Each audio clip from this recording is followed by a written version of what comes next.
ओम नमः शिवाय। भगवान शिव को हम ये बिल्व पत्र अर्पित करते हैं और इसमें भी खास विधान है।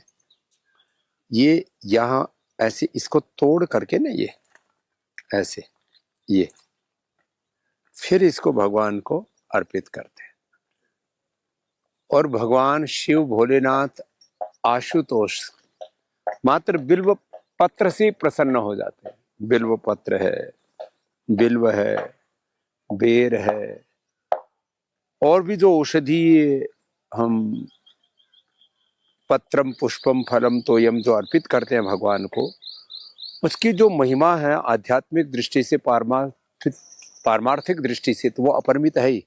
आरोग्य की दृष्टि से जो ये बिल्व पत्र खाते हैं,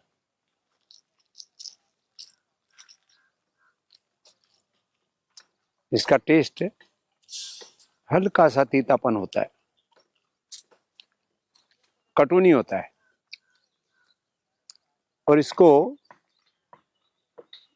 यदि एक में 3 पत्ते होते हैं, ऐसे आप 5 से 7 पत्र पानी में मिक्सी में ऐसे पीस लें, इसको रख दें थोड़ी देर, फिर पी लें। बीपी नॉर्मल, शुगर नॉर्मल, जिनके हाथ पैरों में बहुत पसीना आता है, पसीने से शरीर से बहुत दुर्गंध आता है, सारे शरीर के टॉक्सिन्स को धो देता है। जो हम कहते हैं ना, तत्त्वमसि प्रज्ञानम ब्रह्मायम आत्मा ब्रह्म शिवोहम शिवोहम, हमारे भीतर शिवत्व की प्रतिष्ठा करता है। तो सभी प्रकार के चर्म रोगों से, टॉक्सिन्स, ऑक्सीजन, नेगेटिव एनर्जी से, किसी भी कारण से बीपी हो और शुगर में यद्यपि खीरा, करेला, टमाटर के जूस, मदनाश्री, मधुग्रिट, पवन मुक्तासन, मंडूकासन आदि हम और भी उपाय बताते हैं, लेकिन ये शुगर में भी अप्रतिम लाभ मिलता है इससे। बिल्व जो है ये कोलाइटिस के लिए परम औषधि है। यहाँ तो हमारे पास होलसेल में यहाँ पर बेल है। अब इस बेल को ऐसे जब फोड़ लेते हैं ना, तो ये इसके अंदर से ऐसे निकलता पका हुआ। ये ऐसे आप इसको खा सकते हैं, बड़ा मीठा हो गया है। इसको भी चम्मच से खा लेना और ऐसे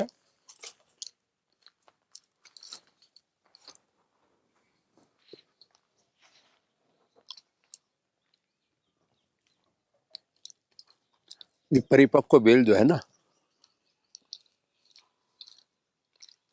उसके बीज भी खा लो।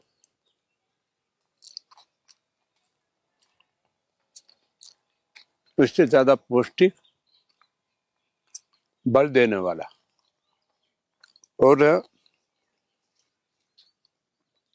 लोग शरबत आदि बना के पीते हैं, ठीक है,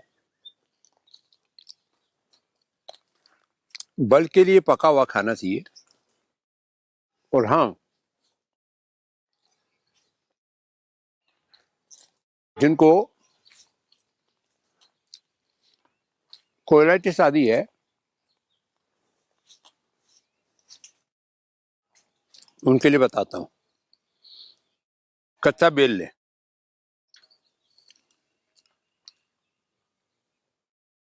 कच्चे बेल को, ये तो पक गया अभी, कच्चे बेल को उसका छिलका उतार करके अंदर से एकदम लाल होगा। आयुर्वेद में कोलाइटिस के लिए, आंव संग्रहणी के लिए उसी के खाने का विधान है। ये तो स्वस्थ व्यक्तियों के लिए है ऐसे खाने का विधान था। और इसके इससे बढ़िया औषधि, इससे बढ़िया कोई टॉनिक हो नहीं सकता। तो एक बेल खा लिया आपने तो पूर्ण आहार हो गया।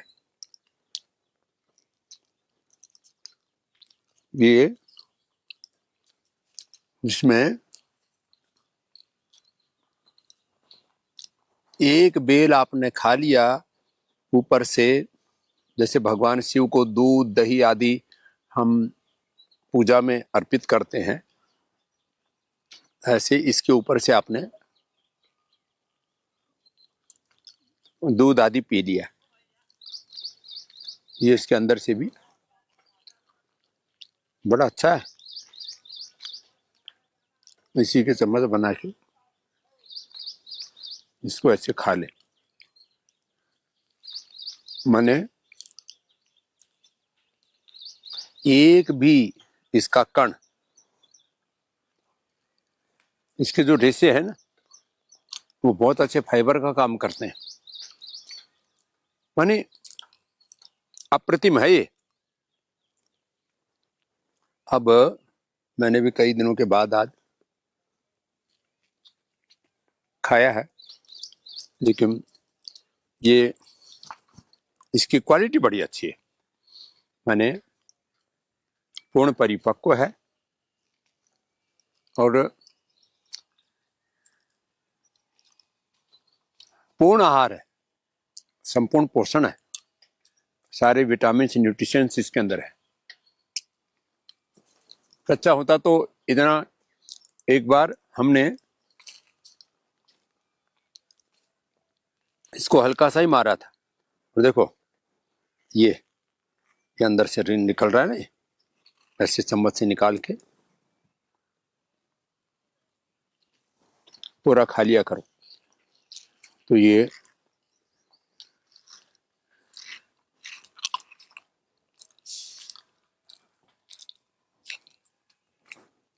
बेल बल के लिए, बेल खाओ, बल बढ़ाओ, संघड़ी मिटाओ, संग्रहणी आओ, कोलाइटिस मिटाओ। और कितनी दवाएं खाते हैं कोलाइटिस के लिए? कोई दवाई नहीं इसकी, स्टेरॉइड लेते हैं, बीपी शुगर की जिंदगी भर दवाएं खाते रहते हैं। हाथों पैरों में पसीने वाली बात तो बहुत ही खतरनाक है। आप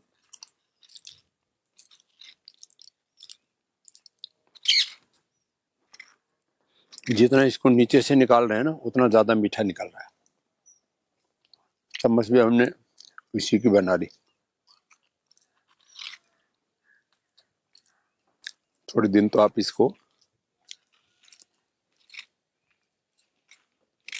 कप के तौर पर, गिलास के तौर पर भी प्रयोग कर सकते हैं।